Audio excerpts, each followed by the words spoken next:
हाय hello नमस्ते, welcome back to my channel. आज कॉलेजमधून आल्यानंतर ना लवकरच देवीची तयारी वगैरे सुरू केली. मम्मीने सगळे फुलं वगैरे पानं वगैरे आणून ठेवले होते.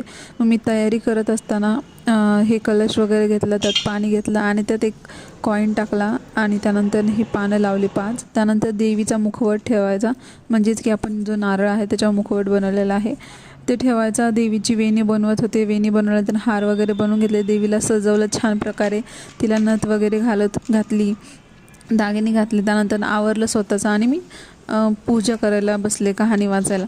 कहाणी वाचताना मला समजलं की त्यात देवीचं महात्म्य सांगितलेलं आहे. म्हणजेच की जर एका स्त्रीने मनभावे पद्धतीने जर देवीची मनोकामना केली, तिची पूजा केली, तर ती स्त्रीचं जर एखादं खूप खराब परिस्थिती असेल, पैशाने असू दे, मनाने असू दे, प्रत्येक गोष्टीने जर ती आता ती एक राजा राणीची एक कहाणी सांगितलेली आहे. ती ह्या जन्मी राणी असते, पण मागच्या जन्मी ती एक वैश्याची बायको असते. मग जेव्हा ती वैश्याची बायको असते तेव्हा ती खूप भिकारी असते.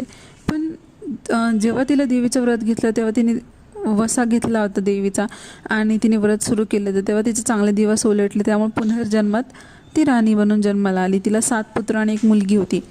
पण तिने देवीचं काहीही केलं नाही, देवीची काळजीसुद्धा घेतली नाही. त्यामुळे देवीने ठरवलं की हिला पुन्हा तेच दारिद्र्यच भेटलं पाहिजे, कारण हिचं खूप अति झालं आहे.